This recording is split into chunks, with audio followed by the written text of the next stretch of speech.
Cherry Hill Fire Chief, City of Palm Coast. We're here today because the Indian Trails section of the City of Palm Coast experienced a potential tornado this morning at about 4:45, and we've got several structures with significant damage, several vehicles with significant damage, where we have damage assessment teams out currently assessing the damage in our community.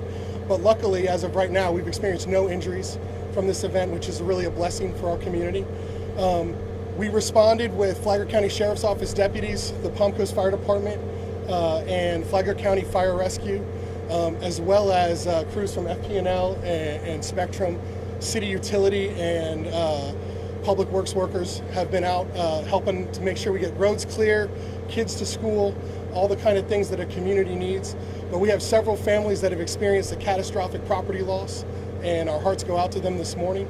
Something that Emergency Manager Jonathan Lord will talk a little bit about is we've established an assistance center with a partnership with Parkview Church on Belterre Boulevard, where Flagler County EM staff are available, as well as church staff, to help residents who cannot continue to shelter in their normal home.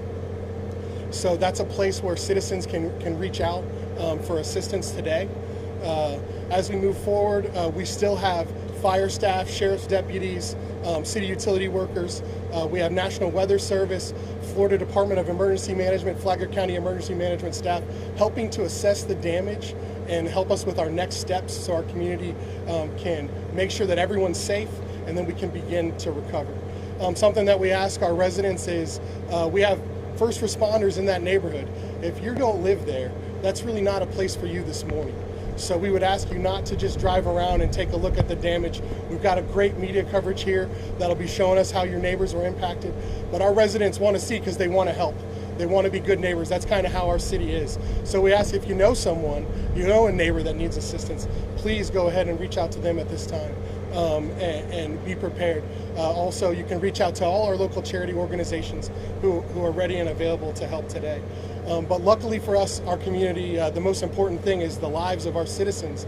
Those lives seem to be in good shape, no injuries today, no injuries from firefighters, no injuries from deputies or our volunteers or our public works or utility crews. So we're very happy about that. We're going to continue to work to help our residents who have experienced catastrophic loss to their property, get the ship righted, but we know that there's a lot of ways we protect ourselves in that way, and that's definitely secondary to life safety issues. I'm going to go ahead and turn it over to Flagler County Emergency Manager Jonathan Lord. But if you need to follow us on anything, you can follow the Sheriff's Office, the City of Palm Coast Fire Department, or Flagler County Emergency Management, and any of our social channels, Facebook, X, I guess is what we call it now. I'm not sure. I think Instagram too. I'm looking to our PIO for some of the ways. And then all of our customer service portals are ways that you can tell us that you need assistance today. Palm Coast Connect, or just reaching out through our customer service line. And we'll take that call and try to make sure that we're able to do that. We definitely had several homes suffer major structural damage. We had streets blocked. We have power out and power lines down in this community.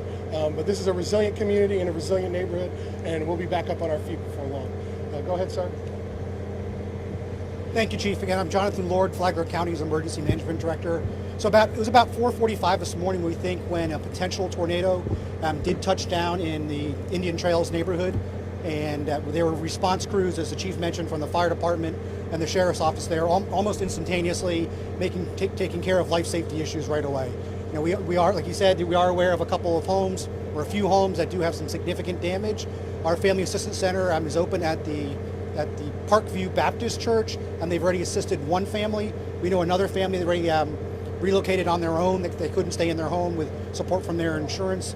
And there are teams from the City of Palm Coast going door to door right now in that general neighborhood just to give us a more specific overview of the damage in that neighborhood, house by house. As we speak, we actually have one of our staff, along with the National Weather Service, that's in the neighborhood too, assessing. You hear us keep saying potential tornado.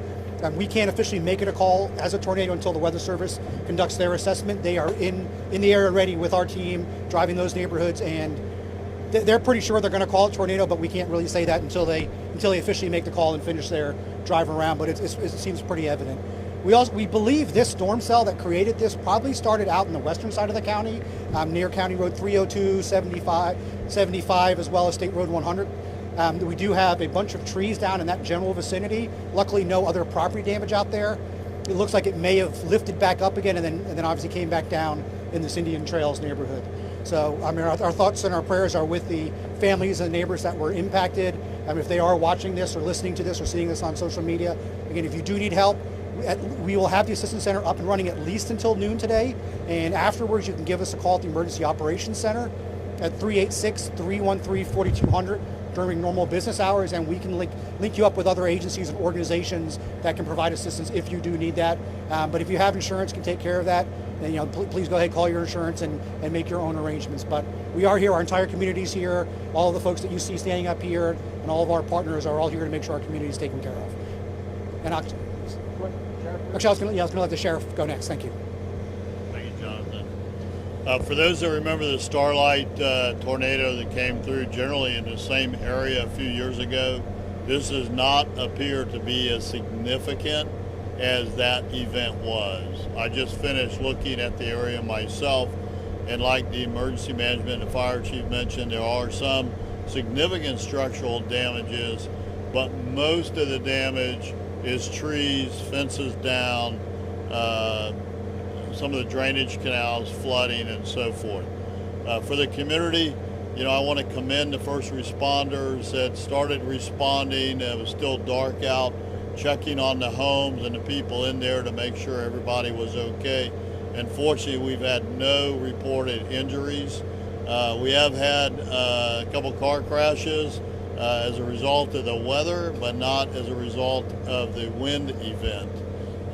So I would remind people that, the roads are wet and they're dangerous, so just be careful if you have to leave your home. For anyone that thinks they can come and pray on the victims of this event, know that I have vacancies at the jail, and that's where you will end up. So don't even try to come to this area and prey on people that have been victimized by a weather event, because we will arrest you. We've had none of those issues so far. We want to keep it that way. We do have some what we call soft road closures, primarily on Baltimore and Behringer. And we're not stopping everyone, but if you don't need to be there, we would prefer that you not go to those areas. If you want to see what it looks like, you can go to the Sheriff's Office Facebook, the City of Palm Coast, and we have other areas that you can look that we're posting on social media if you're curious, or if the media needs those photos. So again, we were really very fortunate. I'm sure that the homes that were struck the worst don't feel that way, but when you look at what could have occurred and what has occurred in other communities and even this community in the past, we were really very blessed and fortunate that it was not more severe. The Sheriff's Office role from this point forward is really the protection of property and life safety and supporting the emergency management and the fire department and the City of Palm Coast work crews as things are cleaned up. And so with that, I guess we'll answer any questions. What is the most immediate danger to all the residents in that area? I'm sorry, I didn't hear What that. is the most immediate danger? Is it the power lines, structures? What is it? Well, in certain homes, it's structure of those homes, but mostly when you have events like this, you have trees go down, you have power lines go down. FPL's teams are here trying to restore power. So usually what happens is most of the injuries that occur after a tornado, hurricane, those kind of events occur after the storm. Trees continuing to fall, people are out there cutting down trees and they fall on themselves, they step on nails, and there's always a potential for live wires, although I think FPL is cutting the power for those areas. You So guys talk about catastrophic damage to homes. What's the most serious that you've seen? We saw a lot of shingles off the stuff, but what's the most serious damage? We definitely have at least one house that has lost its entire roof. And so we have several houses that have lost significant parts of the roof so that, you know, the wiring associated with the house is exposed. There's active damage, and you know, FPL worked with, you know, we helped some of those families to find a shelter today, because it's going to be a minute before that house is a livable home. But we haven't had any structural collapse that I'm aware of. You know, when we're talking about our most significant things, definitely staying away from power lines. All power lines are considered live, so don't consider yourself an expert on whether it's a power line or a cable line. Consider all lines that are down to be live power lines for safety. Additionally, as we get into this situation and you're without power for a little bit, you know, a lot of our families are incredibly self-sufficient and resilient, and so they have home generators. Something that we sometimes see after these events is people positioning those generators in a way that carbon monoxide poisoning becomes an issue. Making sure that your generator is away from your house and is exhausting so that it's not going into places where people are living and contained and breathing, you know, that's an important thing as well. And you know, unlike a hurricane where there's a massive area that has destruction, we still have acute pockets of significant destruction, but we have massive areas with loss of power or excessive rainfall or trees down and diminished transportation capabilities. A tornado is much more acute, or potential tornado, I guess, is much more acute. So residents that live very close to these residents are like, oh, that happened? But that means stay out, be good to the people you care about, even the ones you don't, that live in those areas, and make sure that you're treating those, you know, if you can open a door to a family member, that's a great kind of thing to do right now, or a friend, so that they don't have to run a generator and potentially put those kind of situations as we kind of figure out what our next steps are going to be from here. Let me ask And let me just add that if you go and you'll see pictures of this, to indicate the type of force that was here besides ripping off roofs, you can see a truss that is embedded in the ground. So that came from a house, and in this event embedded in the ground. And let me just mention the west side of our county, because that's a lot of modular homes, ranches and farms out there. While it doesn't appear that there was any significant touchdown, trees were down, some land is completely flooded out there. Most of the drainage canals are flooded. So while they don't have destructive stuff other than trees, there is a lot of flooding and making roads impassable on the west side of the county. And let me just ask, thank you for explaining that. So west side, a little more widespread, a little more rural. This neighborhood that it went through, Indian Trails, is it 2 blocks that are affected? Yeah, We saw so one that's- roof that was off, and the other side of the house is That's a still great on. question. So the damage is definitely contained between Belterre Parkway, Belterre Boulevard, South Winter, Belterre Parkway, and I-95. And it's contained even tighter to a specific area, but there is some evidence, like we definitely have an overturned vehicle that's a little bit outside of this footprint of the neighborhood that kind of touches all these streets. We have fire police crews right now stationed at essentially everything that leads into this neighborhood off of Belterre, which is one of the main arteries in our community. And we're asking residents not to go in there. And that's where the vast majority of the damage is. But there is a little bit that's stretched outside, but everything's been contained between I-95 and Belterre. And when you, We saw someone actually holding a power line. Can we please tell folks how bad that could be? We were just driving. Yeah, that over could be there, we fatal. saw that. That could be fatal.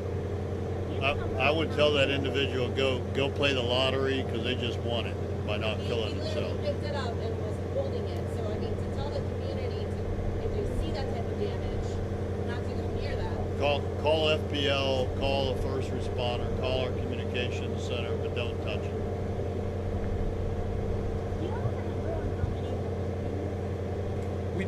We don't yet. We have damage assessment teams in the area. We ought to have a really good, they've been out there since about 8:30, and so we ought to have a much better number for that later on throughout the day.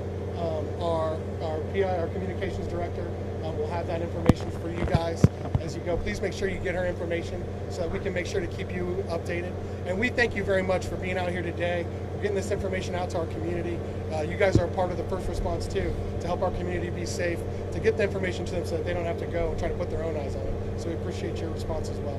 I just What want to number of homes that are without power, and is anything affected, like schools or churches or whatever, in that general area? Yeah, we definitely did not do, there's not a general area that's without power. It's very specific. FPNL is in the neighborhood right now, and so they've targeted. So they'll turn everything off until they get it safe, and they'll start turning things on and making sure, following their process. But we don't have a general area that's without power. And schools, churches, there's a new hospital that's very close to this area. All of those areas have power, including this park that we're in right now. And as far as that timeline, because you said it looked like the western side was at 1, 2 in the morning and then went back up, and because even that car, I think Sheriff, you were saying that was like 4:30 and 5:30 in the morning. So what timeline were we looking at? Well, we definitely had a couple of instances of severe weather this morning, but the event that we feel like had the most significant damage, or we believe there was a tornado touchdown, National Weather Service is going to tell us for sure, was at 4:45. So at 4:26 this morning, Flagler alert put out severe weather. So that's when it was really identified, primarily on the west side, and then ultimately ended up in the city of Palm Coast. Okay, thank you. Thank you. Great, thank you.